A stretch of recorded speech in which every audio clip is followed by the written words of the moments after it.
What is up, guys? Player Prop Savant back here with my boy Monotone for week 3 of our NFL show over here, podcast, whatever you want to call it. Either works for me. How we doing, Monotone? Get ready for week 3. I'm great. Another week of almost 10 plays, if not 10 by kickoff. It's worked so far, so I'm ready for it. I'm just going to keep rolling. It's working so far, so I'm hyped. I'm excited. Yeah, for sure. So we're about a minute in. Let a few more people trickle in, tweet this out a little bit, get it rolling. But while we're tweeting it out and getting everything ready, we will go over our recap from week 2. It was a banger. I think we went 5-1 officially on show, with the only loss being an injury. I believe O'Shaughnessy got hurt. Yeah, after 24 yards. So it was looking so good. It was like the first catch of the game, and then he was done. It's like, damn. Yeah. Well, I don't know if this adds to your pain or anything, but I actually couldn't. On my local book I just threw on, I only had his 22.5 receiving yards. So I tailed you on it, but I cashed that one. I'm glad someone got it. That makes me happy. Not mad. I'm good with that. So you had O'Shaughnessy. We had Herbert, correct? That one cashed really, really easy. And DJ Moore was another easy one. I ended up taking it last night too. I think you had Cooks, and I took both of those tailing on those. So that was really nice. On those. Yeah, I love getting those. Oh, sorry, go. No, you got it. You got it. I was just going to say, I love getting those primetime cashes. It feels like you're starting the week with like house money almost when you win the Thursday night. I'm up a unit. It's like, yeah, let's go. Let's throw some more on the table. I'm ready. Yeah, dude, that Chargers game was nuts, dude. Like, I had so many same game parlays in that one, and everything hit but the touchdowns because no one could score. Yeah. And we would have cashed our big degenerate parlay if Amari Cooper doesn't drop that first quarter touchdown and hit him in the face. And then he got a screen pass on the side and had to beat one dude and couldn't even beat him. And that sucked because I ended up having Kelsey cash for my leg of that. Mahomes was pretty easy. That one was actually a lot easier than I thought. But it kind of dragged out a little bit. The fourth quarter, he didn't do anything. Like, they just did not decide they wanted to roll with him and kept trying to run it with Hilaire. It was a weird game. Just a weird game. I don't even have much to say about it. It's just a weird game. Yeah, so with Mahomes for 1.5, CMC injury, but still cashes the 1.5 last week, and then Nick Chubb with a 2-unit banger on that 30-yard touchdown scramble. So That was huge. That was a 5-unit week on here, which was massive. That was my biggest week, I think, in a while on the live end of it for sure. So coming into week 3, we have a 12-5 overall record.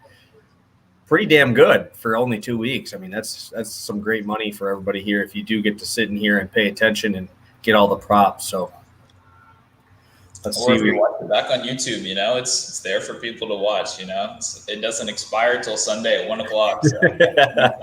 Yeah, jump in on these. A lot of line movement everywhere, man. Everywhere. TRC, it's been a while, man. It's been a little bit. I know. Yeah, let's get that. Let's get it. We'll get some paper in here for sure. Definitely a ton of line movement from Twitter lately. I've seen it from you. I've seen it from DFS Prop Guy even had some. I mean, Prop Bet Guy is going to have a shit ton anyway just because he's got the clout and got all that. And same thing with Prop Stars too. So that's why it's really good that we do this on Friday before everything else. And hopefully a lot of people are on here jumping on and cashing these with us. So. Yep, and you guys got to make sure to follow both of our Twitters. It's obviously Monotone Football, Player Prop Savant right here. My biggest play of the week, I'm not even talking about on here because it's moved 10 points since yesterday. I literally have my first 2-unit play since NBA season with Karl Anthony Towns assists. And I don't even get to talk about it because it's moved like 15 points. Like, what's the point of talking about it? So. Well, perfect little transition. We're 5 minutes in. Let's get to our first one. Talk about line movement. This first one for you has some fucking crazy line movement already, man. Let's get into it. Yeah, so back-to-back weeks with Herbert. You guys saw it last week. It cashed really easily. And we're in another spot where the Chargers are going to be throwing the ball a lot, man. Like, Herbert has thrown for over 300 yards in both of his games pretty much by the end of the third quarter. It's been pretty easy for him right here. And there's really no reason to expect that changes. Last year in his rookie year, they played the Chiefs twice because they're division rivals, and he hit this number both times in his rookie year against the best team in the league. I really expected it to open around 300, and I think it's playable for anything under 300. So most sports books now have it moved around 291, 293, and I think that range is perfectly fine. I still think he gets there pretty easily. I mean, he was crushing these numbers in his rookie season. He had all offseason to develop and improve. He's hit this against two pretty good teams so far this year, and I really don't see him slowing down. You know, Herbert's been great this year. He's been a little bit underrated. He's had some problems scoring in the end zone a little bit. He's had some turnovers, you know, that we didn't quite see last year, but I think that's really not like letting people realize just how good he's looked. Like if you look at the tape, Herbert looks really, really good. The red zone touchdowns, that'll come. It'll change, but let's not overlook them. Let's smash this number. Anything under 300, I love it. Yeah, dude, I just looked on FanDuel, around 292 is where I'm seeing it over there. So even there, I feel like there's value. This game should be fun to watch, fun for same game parlays. I think it's a 1 o'clock kickoff, which is unreal. How is this game a 1 o'clock kickoff? It's because it's the only good 1 o'clock game. If you actually look at it, the rest of them are like terrible, honestly. Yeah. They're like 8-point spreads every game except this one. So, but I love this spot. You know, I like going to Chief games all the time. Love cashing those ones, and I feel like this is a great spot too. So going with a guy that we're feel a little bit safer about, to going back to one of my freaking arch nemesis. But I like it. I know it's gonna probably it's tough for me to rely on my boy Urban, but I just think this line is too low. Last week, 41 of the 50 offensive snaps, James Robinson was in there for only 2 carries for Carlos Hyde last week. Very, very happy with that. James Robinson, I believe, had 14 touches last week. So obviously I like to see that he's handling most of the carries, over 85% of the running back touches. Looking on Pro Football Focus, looking into pass block and run block, surprisingly a 24% positive run block advantage for the Jaguars this week against Arizona. And they have a minus 26% pass block advantage this week, which I think is great. I think that's actually really good for us. I know before the show we were talking about Chenault, a little bit beat up. Coming off that shoulder MRI. Obviously, I think he'll be okay to go, but you never know with limited amount of snaps there. With that minus 26 pass block, we almost eliminate most of Marvin Jones's touches, who's been kind of his deep threat, his best playmaker down the field. And I think we see a lot of these dump downs to James Robinson. I like the over 3.5 at plus 115, but I see James Robinson able to break a few of these. He's their most explosive running back by far. Watching Carlos Hyde try to run a ball is cringy, and I definitely think if we get James Robinson open field, he's able to make people miss. And one thing that I relate this to is last week we seen Delvin Cook just absolutely carve these guys. 22 carries for 131, 2 catches in the air for 20 yards. Then you go to their first week and they played against Derrick Henry. Henry ended up catching 3 balls, and so did Jeremy McNichols. Those guys both had 3 catches. So those guys are obviously able to jump on the dump downs. The guy that screwed us last week from our sweep, O'Shaughnessy, is out, who's another safety blanket here for James Robinson to take all the touches from. And looking at Trevor Lawrence, his completions are going to be at 22.5. Pretty even number on most sports books here. So with a negative pass blocking advantage, a positive run blocking advantage, and probably Urban Meyer wanting to keep Kyler Murray in that explosive offense off the field, I feel like this is a spot that you need to lean on James Robinson. And if we are in a crazy, terrible game script, Carlos Hyde hasn't caught a damn ball this year. He's got 2 targets, no catches. So if we are in that negative advantage with the game script, I'll take the dump downs. And I think that early on in this first half, we see a ton of carries for James Robinson. I'm not going to roll him on DFS, but I like this spot, really low number. What do you think about this one? Yeah, so honestly, for this number to cash, I think he probably only needs about 30 rushing yards. Arizona can put up points fast. We know that. Everybody knows that. They're a very dynamic offense. So I have him projected in the 30 to 40, receiving yards range, which means he only really needs 30 to 40 rushing yards on the ground. But just like you said, they're not gonna want this Arizona team on the field. Kyler Murray is looking like an MVP candidate for the second year in a row. Hopkins, Moore is looking really good. They want to keep this team on the sidelines, and you have to establish the run to do that. I know it's a little bit corny to say, people don't really like that. And when you're running into a brick wall with Carlos Hyde, I don't like it either, but James Robinson is, what did he tell me? He's averaging 5.9 yards per carry so far this year.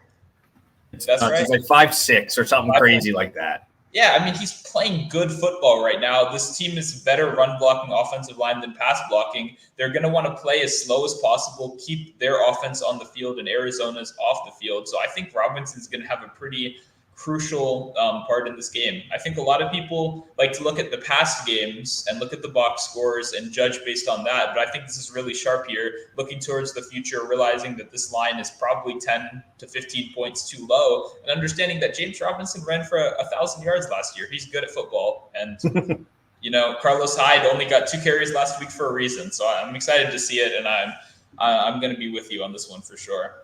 Yeah, that was why I didn't take him last week, and I needed to see what would happen. You went up against a much, much better run defense in Denver, and he got 54 total yards, or 64, 47 rushing yards, 17 receiving yards.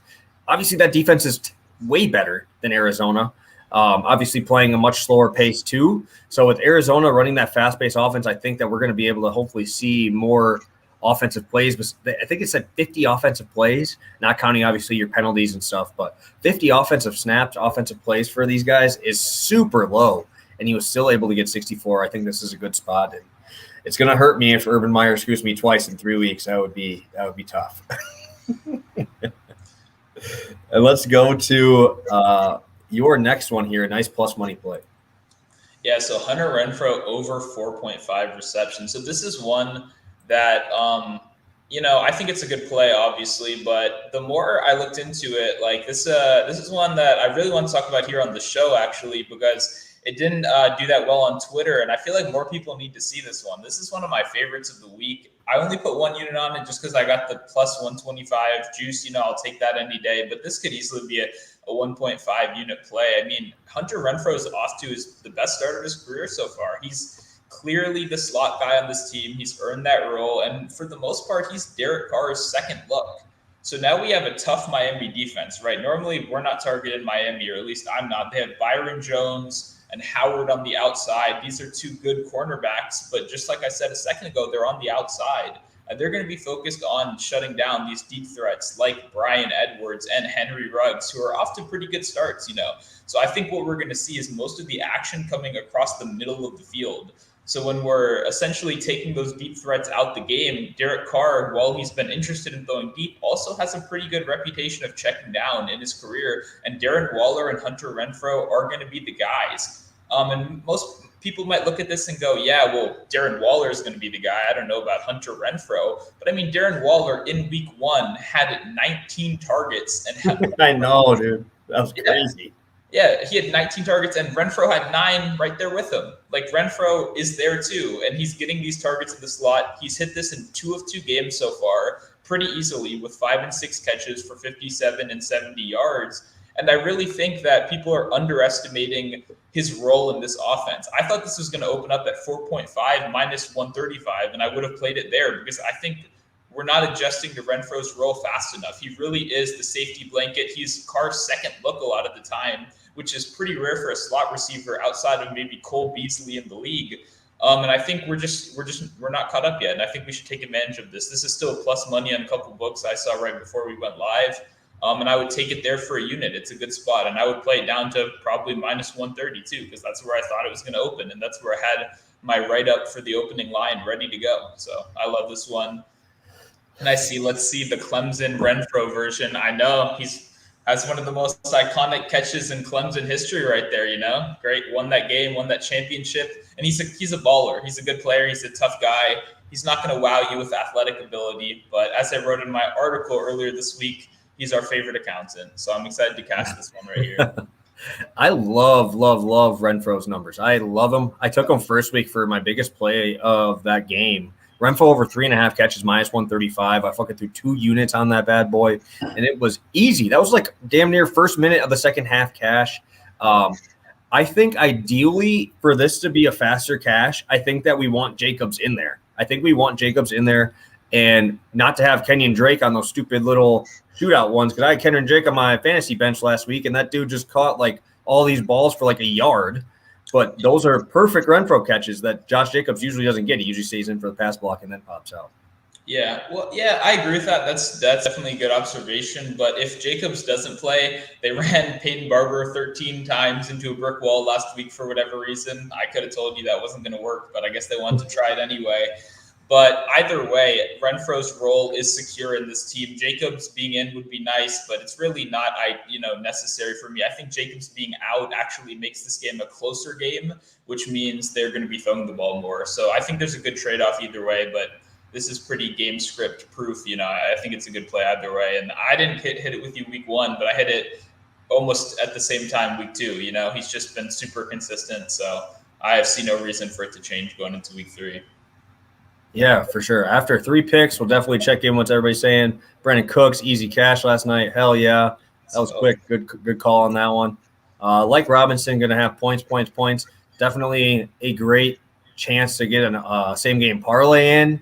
If you can guess the game script correct, which I think we kind of have a good idea about it, I think that you can get pretty good value on these and good money on that. Love the Robinson play. Monotone a GOAT. Hell yeah. And last one, Carr over 32.5 attempts.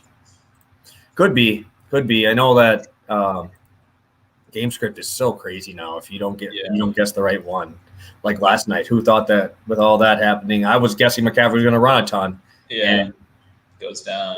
Yeah, I would just say I would go with completions over attempts in that game. I'm more of a completions guy, and I think we're seeing it too across the league with a lot of quarterbacks are kind of prioritizing these dink and dunk throws, and I think with how good the cornerbacks are for Miami, I think we see more opportunities for him to check down rather than him to air it out, So I would side with completions, but I don't mind attempts either right there. Yeah, good look. I will be going to my biggest play of the week, and it's one that I don't think many people are going to be on. I think this is a very sharp line on this, and I don't think that this is high enough at all. This is going to be my biggest play for the show, 1.5 units. Going back to last year against the Chargers, he had 6 carries for 54 yards, and that was 2020. Go to 2019, 5 carries for 59 yards, 7 carries for 21. In his first year starting in 2018, 5 carries for 21. And then his first game against them, he had 2 carries for 3 yards.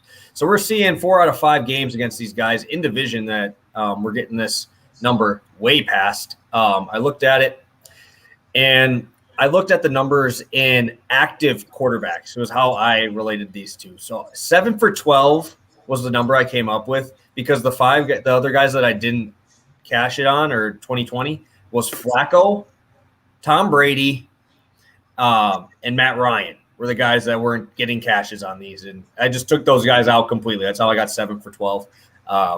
But if you guys watched the San Diego game last week, people are very happy with running the ball against this Chargers team because their front 7 is not good, especially now.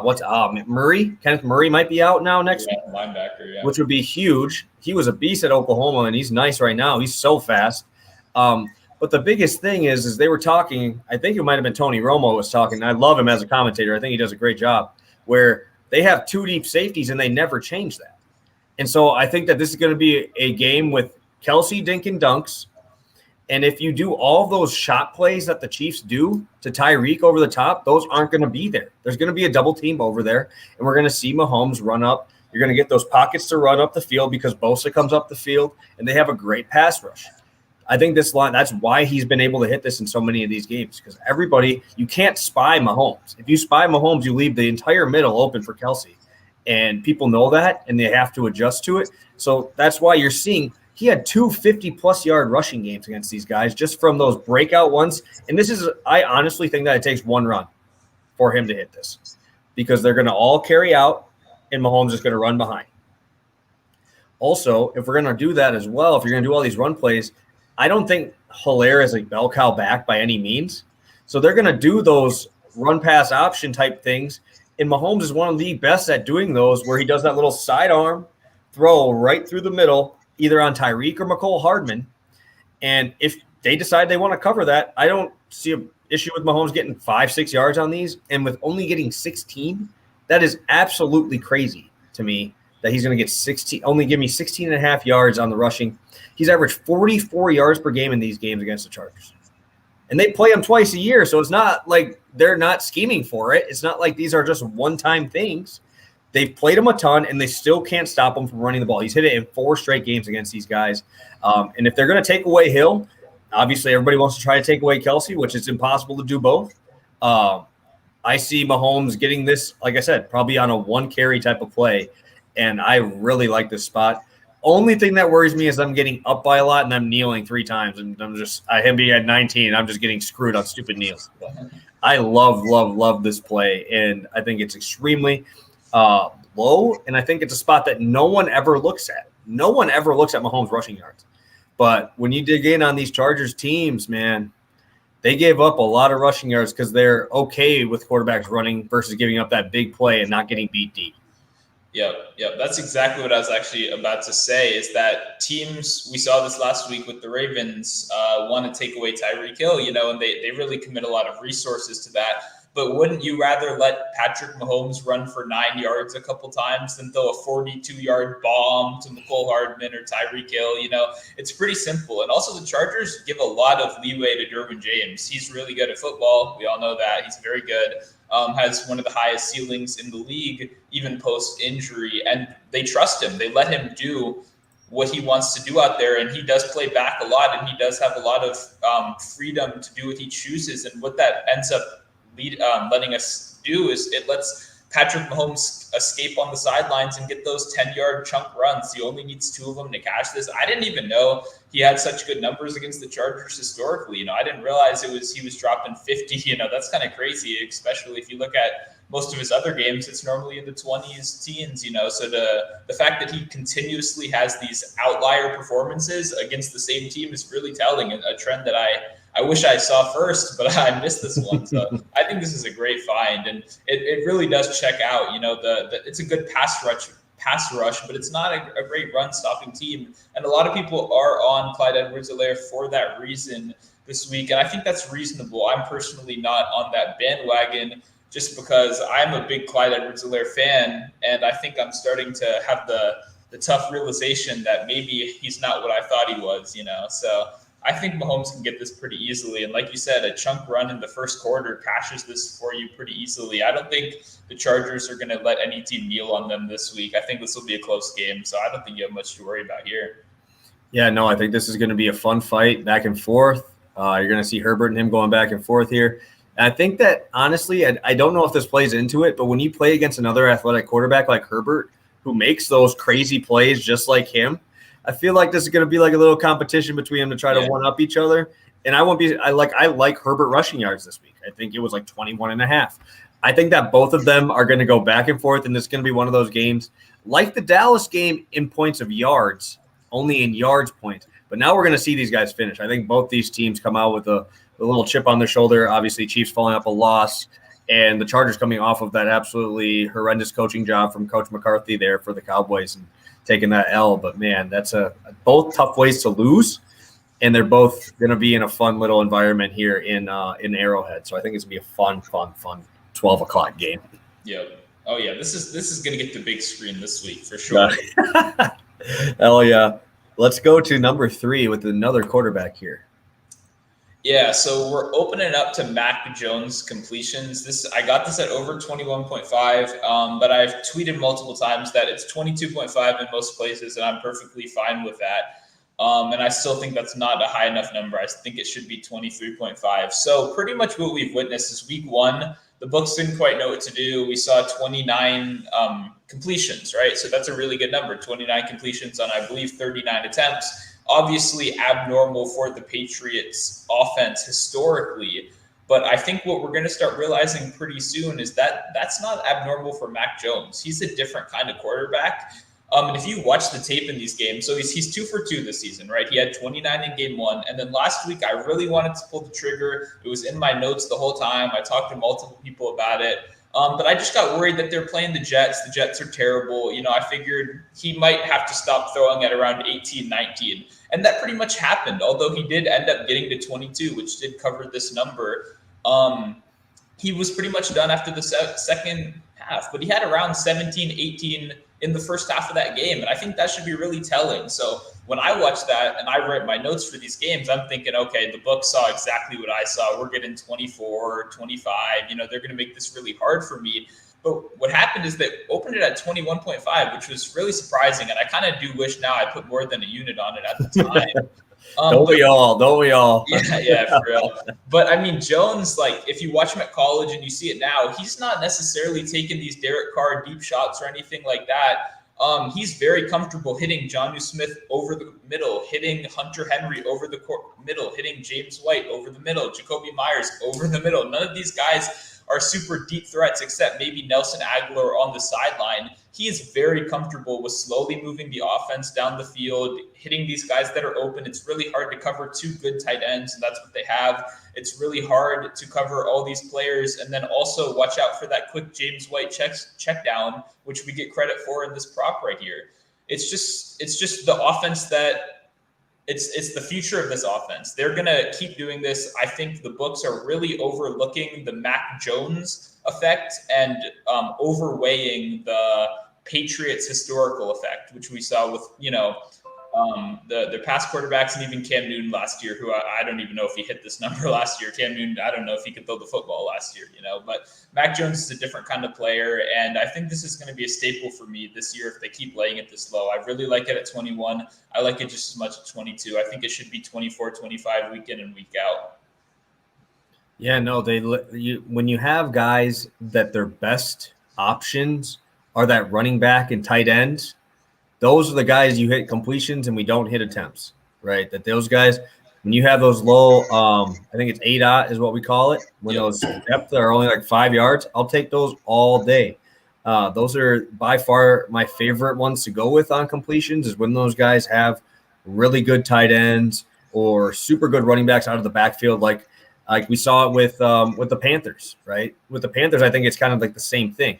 We don't want to trust Sam Darnold too much, but when you have a guy like DJ Moore or you have a guy like McCaffrey, you can make those moves after the play. Obviously, we're not going to relate Christian McCaffrey to Jonnu Smith or anything like that, but James White, it's the same type of thing. You just give him the ball and you let him do his thing. And, I think that this is much better than trying to go for attempts because I feel like that's more game script than anything. But completions, I feel like we could see like a 25 or 30 type of game from Mac Jones and not be too surprised that that's his line. Yeah. I mean, I completely agree with that. And I guess the biggest X factor here is the Saints. What's the deal with the Saints? They destroyed the Packers in week one and then got blown out by the Panthers in week two. And we just saw the Panthers not look that great against the Texans in prime time. So it's kind of hard to tell just how good this Saints team is. But after watching Mac Jones practically do this in the first half to the Jets, I don't really care what the Saints are going to do. Their defensive strong point is their front seven. So the guys that are going to be putting this pass rush on going to be run stopping, but that plays even more into our hands right here. That just means more James White checkdowns, more tight end checkdowns. I really think this is one of my favorites that I posted so far, and I might even go back and add another unit on 22.5 because the more I talk about it, the more I like it. I really wanted it last week. I feel dumb for not doing it, and I don't think we're going to get burned this week. I feel really good about this one. Yeah, no, whenever I come on here and I listen to what we talk about, and I'm like, oh man, I'm convincing myself to put more money on this. And that's what I did with McCaffrey last week is I put 1.5 here, and then in my VIP and stuff, I did 2 units. I'm like, yeah, we're going with 2 units because I talked myself into 2 units. Oh, shit. All right, let's get to my last one. Rolling with my guy, Tyson Williams. I'm seeing this at 59 on FanDuel. It's at 56.5 on DraftKings there. So make sure you're going over there for that line. I just think 56.5 is way too low. You're getting them against the Lions this week. I would assume nothing in football is ever a lock, right? That's why I'll never use that word. That word is like a sin to me. But we're seeing Vegas lock his total carries at 12.5. 115, obviously 110 is the average one, and 115 to the over, which I love to see. The only reason I think that this is this low is because of Freeman and Murray, right? You're getting a couple more mouths to feed, but Lamar dinged up his hip. I'm not going to say that that's going to be the reason why he hits this, but that's another, maybe on a couple of those run pass options that he's doing or those read options, he just hands it this time instead of tucking it. He ran the ball 16 times last game for 100 yards, right? So we're seeing Tyson Williams over 5 yards a carry in both of the first games. Very, very explosive. And when I was at the Packer game this past week when they played the Lions, and kind of the way I think about it is when you see those bigger backs, the Lions are not that fast in the front seven.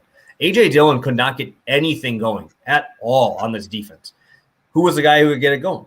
It was Aaron Jones. He's faster. He's just that quick speed, right? And that's kind of how I see this one this week, where you have Latavius Murray are going to kind of relate more to that A.J. Dillon type bruiser back. And now we're going to get that scat back. The guy like Aaron Jones who scored 4 touchdowns. 2 of those touchdowns were those stupid little pass-offs in the front of them. So it's damn near a run. I count those as rushing touchdowns. I like it for fantasy purposes because I had Aaron Jones this week and it counted for a nice little catch too. So I love that. But when we're looking at explosiveness here, I think Tyson Williams breaks a big one here. I think we get at least another 25-yard run. I'm looking at his over 16.5 longest carry this week. I think that's a great spot too. The Lions are going to have a tough time here with Tyson Williams. And the reason why he's averaging this many yards per carry is when they do that. What is it? Well, I just said it. Not run pass option, but the read option. You can't leave Lamar Jackson. That's the reason why all these people stack the front of the box, and you still can't stop it. It doesn't matter. Lamar Jackson's the best athlete on the field, so you have to send someone to him. And when you send someone there, you can't stop Tyson Williams. Week 1, he averaged 7.2 yards a carry, and second week he averaged 5.7. There's absolutely no answer. Everybody says they're trying to come up with a missing formula to stop Lamar Jackson in this offense, but there really is no way. You don't have an extra guy on the field to stop him. And if we do have him with a reduced amount of run plays, like his QB draw plays, and maybe we turn them into actual runs, I think we see maybe 15 carries for Tyson Williams here. He had 13 rushes last game, and he got all the receiving yards. 13 out of 24 was the total there. And I just think that if we want to see the best version of this offense is with Tyson Williams getting that scat back numbers and just shooting everywhere versus Latavius Murray. I don't care for a touchdown here. I don't care if he scored a touchdown. I'm not taking him in DFS this week, but yeah, he might get that vultured spot like Roy Halou Jr. I always remember him with Alfred Morris, right? Coming in on like the 3-yard line, just running straight up the middle. I love Tyson Williams this week, especially if they do decide that Lamar Jackson has that little bit ding where we're going to only run him maybe 8 times. This is going to be a smash spot. Tyson Williams is so good, and he's shown them. Yeah, I love his story too. So I think that this is a great spot. I think this might be his little coming out party, getting that 100 yards rushing, maybe a touchdown in there. But I think that this number is way too low and definitely should grab this on DraftKings right now. Yeah, and I was actually talking about this in Discord last night when someone mentioned it, and I was like, I'm not interested in that. And then I started writing my Ravens Lions article, and I really think Elijah Mitchell in week 1 is a great comp, right? I think we're going to see a similar game script. If the Ravens are significantly better than the Lions have the worst defense in the league, and I think that's pretty clear. And Williams is going to be the guy. I mean, Latavius Murray will be there too, but you got to remember, this team runs a lot. This team runs more than almost any other team in the league. And so there's going to be room for more than one guy. But also, Latavius Murray and Devonta Freeman are both pretty old backs. And, Yeah, once we're up 24-6 against the Lions, are you really going to lug Latavius Murray out there? No, you let the young guy that's worked his way into the team and proved himself so far, let him get those carries. And like you said at the very end, I think this is one of those that could be a sneaky, 100-yard, 2-touchdown kind of night where he just destroys the Lions. Nobody really watches. Everyone just kind of moves on. But, because we're talking about it here, we all get to catch those tickets. Not a lot of people care about this game, to be honest. And I kind of see why, but this is still a great value spot in a game script that should lead to Williams probably running the ball north of 13, 14, 15 times. I really think there's plenty of opportunity here. The talent is clearly there, and then the Lions' lack of talent is also clearly there. So, yeah, no, like I said, A.J. Dillon just could not get anything going, and that's the slower guy of the two. And obviously I'm a Packer fan. I was there, and just the holes were there for Dillon. It's just he doesn't have that burst immediately to get through. So let's go to some questions here and some comments before we get to our DFS portion. And let's get to it. So I lost last week off one game. Herbert over. Oh, I know, dude. I know. Who was it? It wasn't Allen. It was Cook. It was Cook who I had in DFS, and he fucked me on that stupid penalty. That game was the worst game I've ever seen refed in my entire life. I tweeted about it, and then I had all these trolls like, that was a good call. I'm like, how can you call that a good call? The dude was in the air. He didn't even get tackled yet, and he threw the ball away, and they called him down. Come on, dude. There's no way you can tell me that I am wrong about that. That was the worst referee game ever. The Chargers have some enemies, man. I mean, I'm a Washington football team fan. We played the Chargers week 1. Herbert threw the ball 17 yards down the field, and they called it a fumble. It was like, what? Everyone was kind of looking around. I'm a fan of Washington. I'll take it, but it's like, oh, come on. No one thinks that's a fumble, right? But they called it. Someone in the front office doesn't like the Chargers, but hopefully that stops this week, I guess. Well, I don't mind it with Herbert over yards, right? Then they'll be losing. Keep them throwing. Why not? All right. Well, I have a guy here says I'm on under 16.5. Well, I guess we will see who wins. Head to head. That's really all I can say. I don't really know what to say else to that. Is we'll see who wins. I like the spot I have there. Mike Davis over 48.5. It's tough with Cordero in there, man. He's getting a lot of touches in there, and it's all with this one. It is specifically game script related. If they're losing, Mike Davis is not getting any pass rush or dump downs, and they've been running draws with Cordero Patterson. That is crazy to me that they're okay with him running the ball. That's my opinion. It's game script related for me, and I'm not going to take that guessing game here.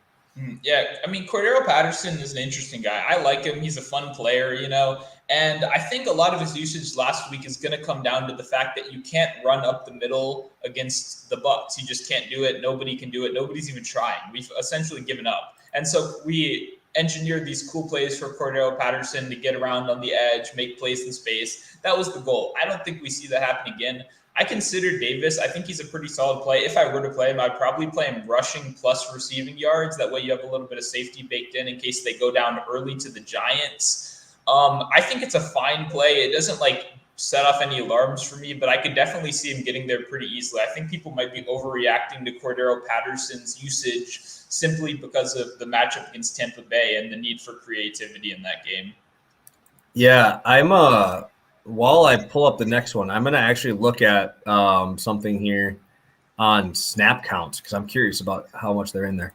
CEH is the fumble king. Yeah, I don't know what to say about that one. He's been on my fantasy team 2 years in a row, man. It's tough on all of them. But hopefully we weather the storm.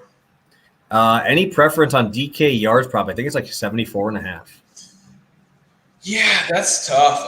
Lockett's been really good this year is the interesting thing. And DK isn't off to necessarily a slow start, but he's not also putting up these monster numbers that we may expect out of him. I think this game is a sneaky good over target. So I'm looking at pass catchers on both sides of this game. So I would definitely lean the over on this one for sure. I'm not worried about any specific matchup in this game that he has to worry about. And I think Lockett may go a game or two without catching a 40-yard bomb. And maybe that's DK this time, So I think that's a solid spot. Mike Williams over 55.5. I personally love Mike Williams this week. He's actually going to be later on in the show when I finish up my other stuff. But if I'm going to take Mike Williams, I prefer his over yards I think I'm seeing it at 67.5 was where I was seeing it. And I think that gives me a lot more value than the 5.5. Because for him to get 67 yards, he could easily do that in 2 or 3 plays, right? I personally like the over yards. Do you have any different thing to say? I think that the over yards gives me a little more value. Yeah, so the over 5.5 receptions is an official play for me. So it's posted on Twitter, one unit play. I like both yards and receptions. Just the only quick thing is his average depth of target is the lowest it's ever been in his career. It's down to 9 this year from 15 plus the last 2 years. We're getting him involved in space. I'll take the safe receptions. I like both plays. He has 10 target upside almost every single game. So I like both of them. I think Williams is going to have a great week, and he's someone I played officially. So yeah, I know. I watched a lot of Chargers games, and I know he got 2 30-yard plus plays taken off the board by penalties. Yeah. So that might lead to the average depth too, where they're not going to count that. But that's a big play that'll boost that average up, like those 50-yard bombs he used to get. So from Phillip Rivers there. So I know that might go into that as well. I just think that he's got that big play capability for sure. Yeah, I wouldn't be surprised. I mean, Lamar's been nice. Yeah. TJ Hockenson over 5.5 receptions.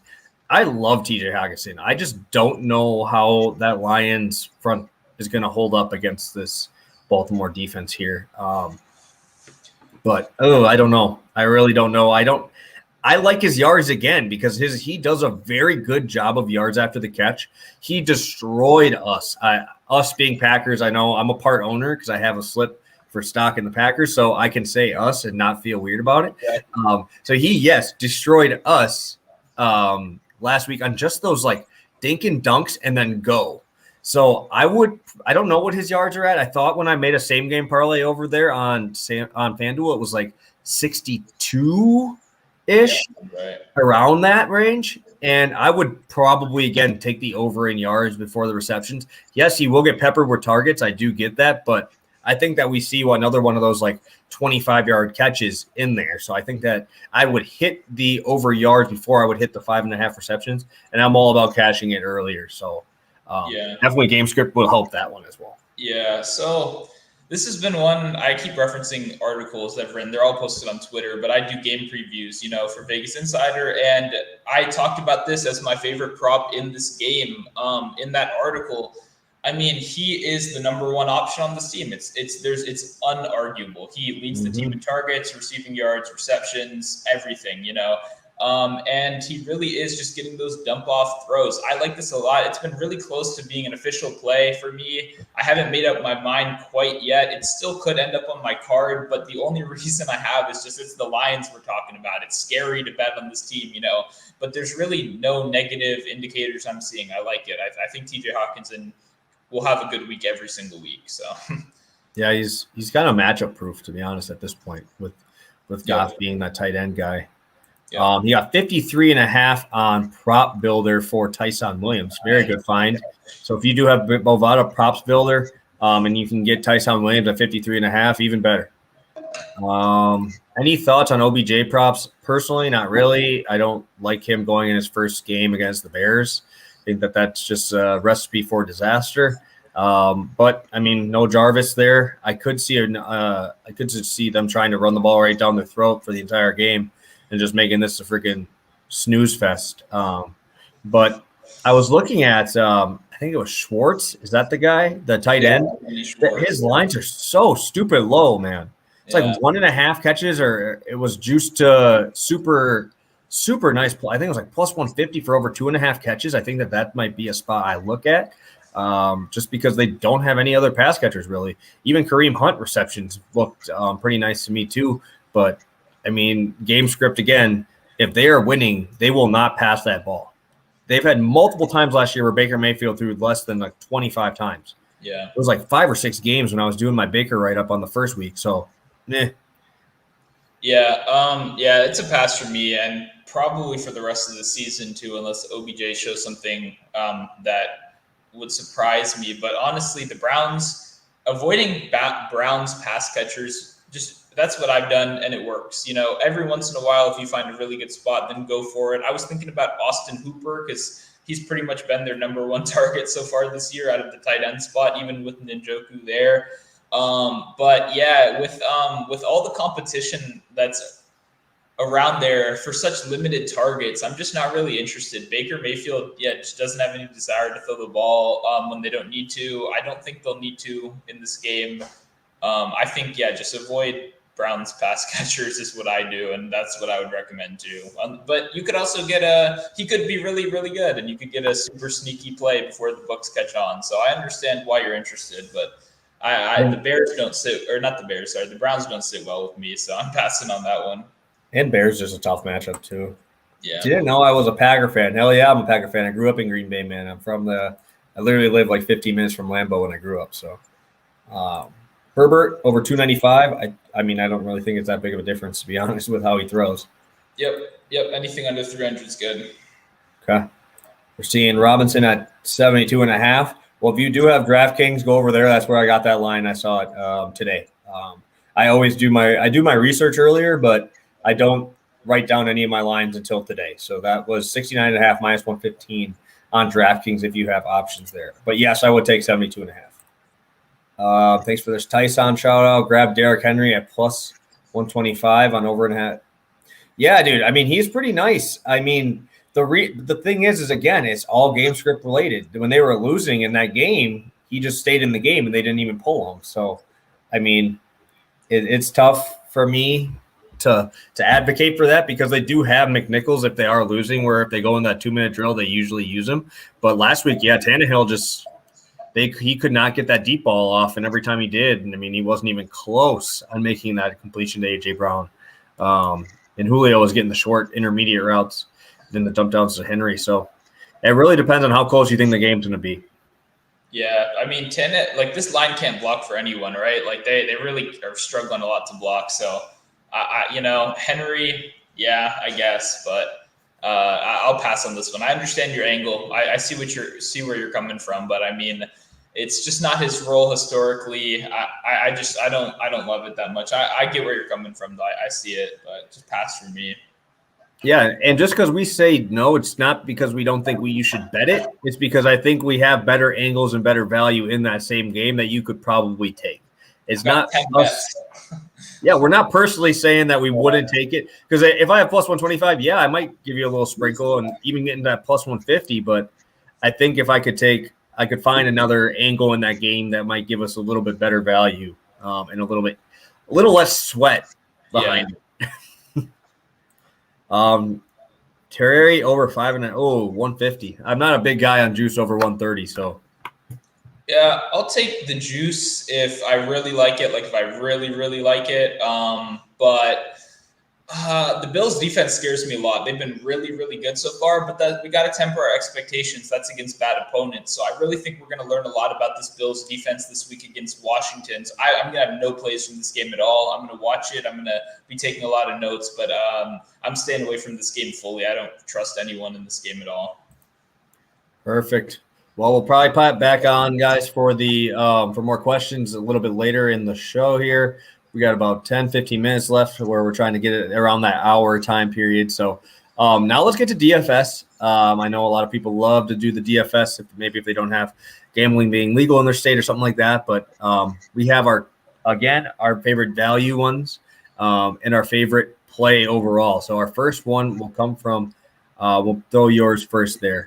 Monotone there. So your first one there. Yeah. So my value play is going to be Trevor Lawrence. So normally I don't talk about quarterback because I think a lot of the spots are pretty obvious. You play games with high game totals. And I think this is a sneaky over. So I wrote about the game total over. And I think Lawrence correlates with that really, really well. We saw him throw 3 touchdowns and the ball over 50 times week 1. And I think we could see a similar performance here where the Cardinals either stomp them, which I think is a possibility, or the Cardinals take an early lead and they're just forced to be throwing the ball all the time. We've seen the fact that the Cardinals can put up points easily. They did it against the Vikings. They did it against the Titans. But look what happened. They let 30 points in both of those games too. Those points came right back on the other side. The Titans didn't score any points, but they were a mess right there. But they allowed 30 from the Vikings, and they allowed plenty of offensive production from Tennessee in week 1, despite the fact that they couldn't seem to put anything together.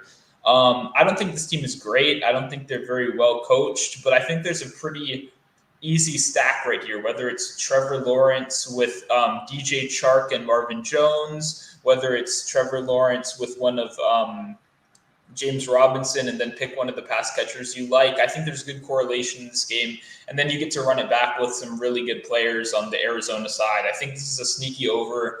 I think it's a good game script. He's going to be throwing the ball a lot, and that's what we look for in these value plays. I like building these shitty quarterback lineups, essentially. Not to say Lawrence is bad, but his production hasn't been great so far. You can just say he's bad. It's all right. You can just say it's been bad. I actually avoided calling anyone bad so far this year, except Hollywood Brown, and I've taken that back now. But yeah, I try not to make assumptions this early, but he hasn't looked good at all. But that doesn't matter. That just means his price is super low this week. He doesn't have to look good out there to score us DraftKings or FanDuel points. So that's what we're looking for. That's why I like him a lot this week. Yeah, no, I love it. I mean, if you guys have watched these shows, we've been putting out bangers for these DFS ones. I had Nick Chubb last week as my best one. Let me think who was your best one last week? I had Eckler last week. Yeah, and Eckler was nice. You had Debo as your cheap one. Yeah, great spot. Obviously, I had Sammy Watkins, who I think had 4 for 40, so he ended up doing well for my 4,400 that I paid for him. So we've been doing pretty well on these. I'm going to be going to CEH. Pretty much everything I talked about for the rushing side of it was in my Patrick Mahomes breakdown, and I think the Chiefs are going to have to do it here too. Usually, the Chiefs don't have to worry about an offense that can keep up with them, but this might be the one. This might be that one team that could say, "Hey, our defense sucks too. Let's go. We're just going to see what happens." And if we get that, CEH does have catching upside. Hasn't really shown it much this year. And I think that knowing Andy Reid and kind of how he operates, I don't think that he is going to let him have a bad week this week.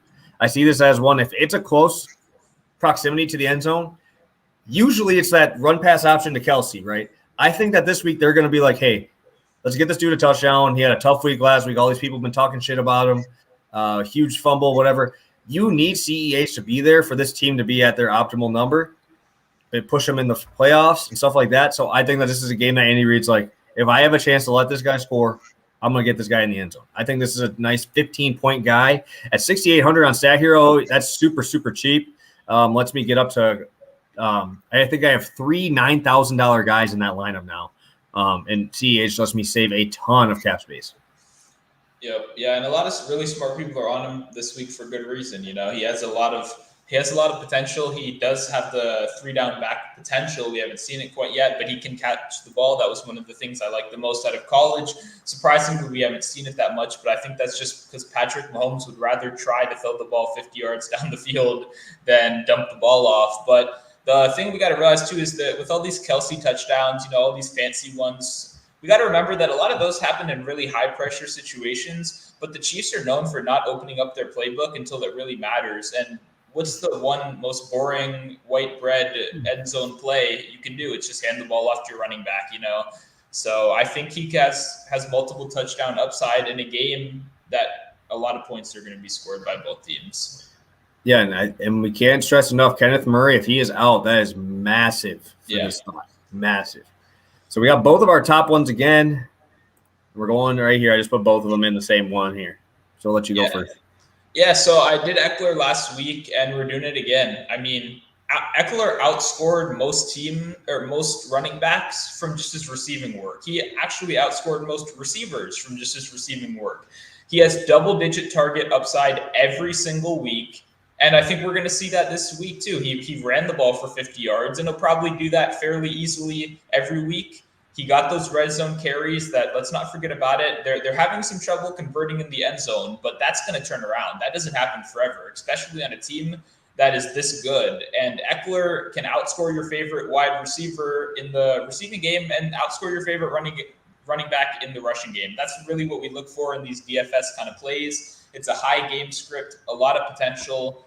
I love Eckler this week, last week, next week, you know, pretty much every week. Eckler's a great player. He has a lot of versatility, and the price isn't accurate for what it should be quite yet.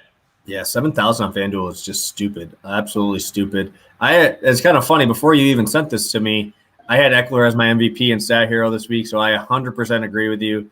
And he is along CEH and this next guy, Justin Jefferson. I love Justin Jefferson this week. Another game where when you see a total that's sticking out in the mid-50s, you're like, holy crap. All right, I need some piece of this game if I want an optimal lineup. And Cook has that questionable tag. I do not ever like to see that on Dalvin Cook. All it takes is one hit for him, and he is donezo. He's a very brittle dude. Obviously, I'm not saying that he's actually like soft or anything, but I mean, he has the history of being injury prone. If you're the Vikings and you see him dinged up again, he's coming off the field. He ain't going back in. You have to protect your biggest asset, and that's going to be Dalvin Cook. If that happens, and if maybe they're giving Cook like 25 touches a game, if Cook does the same thing, it's like McCaffrey going out. You just saw DJ Moore get peppered. You saw Van Arnold get peppered. And if this is going to happen, I mean, Madison's a good backup, but we're going to see Kirk Cousins throw the ball 35 times if we're going to start seeing this game script flip a little bit. It's obviously a great spot. Seattle is a great team, going to be pushing the pace again. I think that we're going to see a high snap count total here for both teams. Obviously, the total is extremely high for a game here, and Jefferson has been that number one guy to move down the field. Thielen in the red zone, yes, I will take Thielen in the red zone all the time. I have my fantasy team. He scores touchdowns every damn week. But Jefferson's the guy who's getting him down there. It's him getting that play action across the middle, letting himself work a little bit, and I think that we're going to see a ton of openings here. I think Seattle comes out with a vengeance early on after that loss last week. And I think that we get a very nice game script here for both these teams going back and forth. And I think 9,200 is a great spot for us here to get a nice little payday. Yeah, I mean, and this is a very stackable game too. I think a lot of points are going to be scored in this game, and what you want to do is you want to get as much correlation as possible. So whether that's putting out a lineup with Wilson, and then you have Lockett, and then you run it back with Justin Jefferson, or even Thielen. I think both of these wide receivers can eat this week. And I really don't even think a Cook injury is necessary. We've seen him set rookie records, last year with Cook there most of the season, So I'm not super worried about the Cook injury either way. I think Jefferson is bound for one of these 150 receiving yards, absolutely break the slate. The only way you win money is if you have Justin Jefferson kind of weeks, And I think he can do that 2-3 times a season. And I think this is a great spot to do it against the Seattle secondary that is not very good. It's tough to be good when you barely get any rest when you're throwing 70-yard bombs all the time. Yeah. All right, we're to your favorite part. We're going to hit one of these. Last week we were halfway, and then Amari Cooper decided to drop a ball to hit him in the face. Would have been a nice little plus 400 winner there, but we decided to up it a little bit since we missed last week. We're like, hey, let's go. Let's get a little bigger number. Both guys are at plus money if you want to take them straight. So let's start it off here. Our Degen parlay of the week is going to be an anytime touchdown scorer with Dallas Goedert and Mike Williams. Monotone, I'll let you take it away. Yeah, so I personally chose the Dallas Goedert wing of this parlay, and I expected a little bit more of Goddard coming out the season. Even with Ertz there, I still expected more out of him, but we haven't quite seen it. But now what we've seen is Zach Ertz is likely going to miss this game with COVID-19. And what happens, even if he does get in, I don't think it's 100% confirmed yet, but if he doesn't get in, he hasn't practiced all week with COVID stuff. That does matter in terms of snap counts. I think Goddard has a great chance to get in the end zone. And we've seen the Cowboys, how they deal with tight ends. I believe they gave up 2 or 3 3 to Gronk that week in week 1. Was that 2 or 3? 2, I think. 2, yeah, but 2. I think oh, damn, who was the other one? It was another bigger guy that caught the last one, too. I don't remember who it was. But yeah, Gronk had at least 2. I know that. Yeah, and then last week, Cook dropped the touchdown catch. Is that what happened? Yeah, it was they called it was a touchdown. They called an illegal shift on it. Gotcha. But either way, tight ends are. This Dallas defense is pretty weak to every position, but we've seen Diggs play really well on the outside so far this year, surprisingly, and that pretty much opens up more tight end targets. Goddard is plus 220 on his own, which I think is good value, and then obviously almost plus 700 in this parlay for a big tight end that has a great red zone presence without Zach Ertz there now. I think it's a good spot. Yeah, and for the exact same reason, I like Mike Williams this week. Plus 145 on FanDuel for him specifically there. Caught touchdowns in both of the first 2 games. Obviously, the one he caught against Washington. And then obviously last week he was, I think, one of the only 2 touchdowns for the Chargers last week. And I did really like to see that we didn't have to do that back shoulder fade or that deep throw there. He just did a quick throw out and it's one-on-one. You ain't going to tackle 6'4" on himself by himself, dude. This dude is an absolute monster. And if we get to see him go one-on-one with any corner, 6'2" or 6'4", 218, if he goes up against any corner one-on-one, he is going to break that damn tackle and he's going to get in the end zone. That's exactly what they did last week. I think that plus 150 is absolutely insane value for a game that's going to be up and down. And, I think that this is going to be a really fun game. They're going to need to throw to make stuff happen. Mike Williams being that deep threat, being that short intermediate threat, he's literally everywhere, running routes everywhere. I think his route tree has grown exponentially since he's come into the league. I think this is going to be a fun game to watch, and I think Mike Williams definitely gets in there. He will be a part of at least 1 or 2 same-game parlays for me in this one because this is too good of a game for me to pass up. Yeah, and I mean, I think the other thing too is like you mentioned it. It's no longer just chuck it up to Mike Evans and hope he comes down with it and injures himself on the way down, which is kind of what it used to be. They're legitimately designing routes for him, and not routes like just go up, routes like beat the defender on the route and then catch the ball. He's gotten better. I'm very impressed. I'm a big Clemson guy. And I wasn't loving what I was seeing the first 2 years in the league out of him, honestly. Even last week when people were hyping up, I was kind of like, I think week 1 could have just been a fluke. I want to see week 2 before I come to any conclusions. But after the first 2 weeks, I think it's pretty clear that his route tree is way more complicated than it's ever been in his career. And I like that for the red zone, too. He's obviously a red zone monster. Nobody needs to say that any more times. But I think now that he can just beat people, too, just one-on-one, just beat him with the route, even without having the 50-50 ball, that gives me a lot of confidence. Yeah, I think this is a banger. With no Ertz, I think that Goddard definitely has a chance to get in there. Williams, too. Absolutely love it. We don't really have many comments here, concerns here. Not really a betting question. The Rangers are for real. I mean, can ever count out John Gruden, huh? I mean, I don't know how much of their success I would attribute to John Gruden personally, but Carr looks good. I mean, Carr's always been good. He's never been great, but he's been good, and he looks good this year. Like he's looked like he's improved. His deep ball has always been crisp, but he's taking more chances this year. Henry Ruggs looks like he's developing on the outside. The biggest problem is his defense just kind of sucks. So I think they are. Yeah, I think they're legit, but it's not going to be I don't think they're going to be like a 12-win team. I think it's going to be a 9-win team that's battling for the wild card. It's a tough division too. They got some tough games ahead of them. Yeah, defense is rough, and honestly, I could say that they got lucky in the Ravens game. Like, I'm not going to say that was the whole reason, but there was definitely a lot of mistakes Lamar made that he shored up in the second game. Yeah, that if he played like he did in the second game, they win that game easily. Obviously that's very, like, I can't control that, and you can't control that, but yeah, that's tough.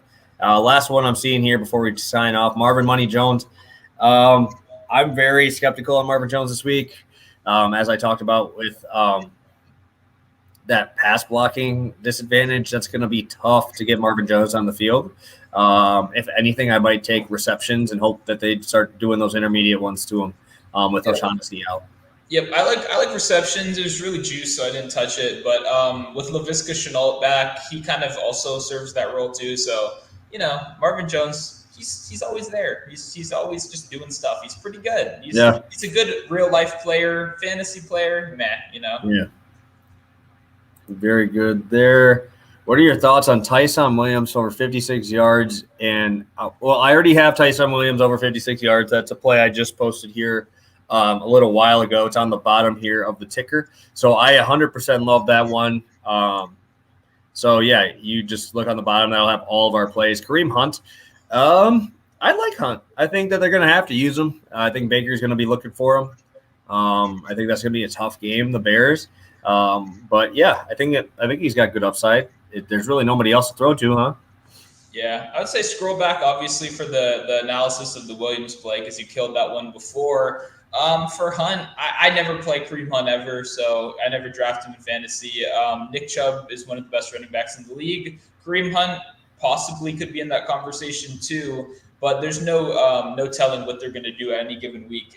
So it's not predictable. I don't think there's a good edge. I think it's more of a coin flip than anything. So if you think you found an edge that you're exploiting, then I say go for it. But I never play Kareem Hunt unless Chubb's out. For sure. For sure. We got our last one. Whatever happened to DJ Chark? Didn't he catch a touchdown last week? I swear he caught a bomb or something last week, and it might have been called back or something. But I saw him running down the field, and he made a play. I don't know if it got called back or something, but yeah, dude, I think he was making plays. First week, I thought he did pretty well. I mean, I'll have to check, but yeah, I think first week he had 11 targets and 3 catches. I think pretty much the problem with DJ Chark is Trevor Lawrence leads the league in uncatchable passes, and I think Chark is a recipient of that. Chark is good. I really like DJ Chark, and I think he could excel on a good team, but he is a fairly one-dimensional deep ball kind of player, and I don't think that's gelling very well with Trevor Lawrence, who's been bad so far. So I hope DJ Chark gets a chance somewhere where he can prove himself pretty soon, but for now, I'm a little sad to see what we're seeing, but he hasn't looked amazing to me. Thing is going against Denver, they had 50 total offensive plays. They held the ball forever, and obviously that's a good defense, a lot of 3-and-outs. Yeah. And he had 1 catch for 19 yards and 4 targets.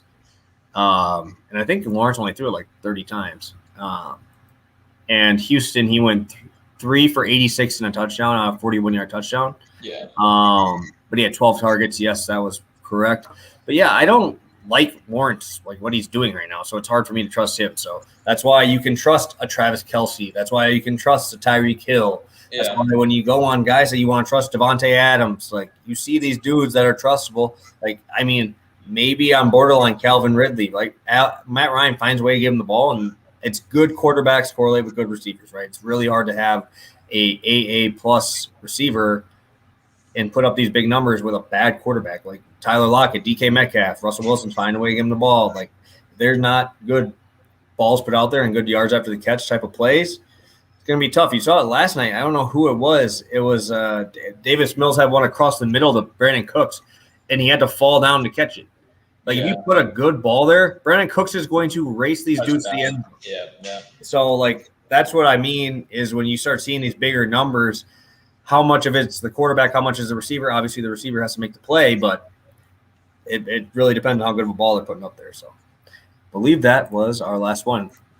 Yep. So for a recap, guys, obviously for all the numbers and breakdowns, go back in the videos. On the bottom here, we're going to have every single one of our plays through the ticker. And our DFS plays will be a little bit later in the show. But any closing thoughts here on week 3 here, Monotone? I mean, I'm excited. Obviously, if you want to support, follow me on Twitter. You can sign up for my code Monotone on Prize Picks. I posted a bunch of Prize Picks stuff for the first time this week because I like college football props. I think they're easy. And no books post them. They're scared. They're scared because they're pretty predictable in a lot of situations. And Prize Picks is the only place that's posting them. So that's where I'm going right now. So if you want to get on those too, code Monotone.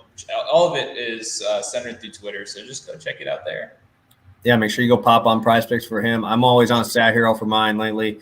I'm actually playing a same game a single game college football play tonight, actually. Yeah. I'm very excited to do that one. It's a small play. I don't like throwing big money on college football with like injuries and shit, but Wake Forest, Virginia, I'm doing a same game parlay type of feel to it. And those are fun. I'm 3-0 in college football. And I think it's the same thing. Player props are so predictable in college football because guess what? Justin Fields last year, he ain't going to try to throw it to that tight end very much. I'm going to throw the ball at Chris Olave. Because that dude's fucking good. So you have guys that are just NFL-type talent playing against college kids, man. It's just there's so much. You can almost predict when these guys are going to go off. So it's definitely fun. So especially running backs too, right? Like I played, it's running backs. They're gonna if they run the ball 30 times every week, they're probably going to do it again this week. So play the over. It's simple as that. I don't know. Yeah, well, thank you guys for tuning in with us. A little bit over an hour. We did pretty good this week. I'm trying to get out of here a little bit earlier. So thank you guys. We had a ton of comments. We appreciate all you guys sitting in here.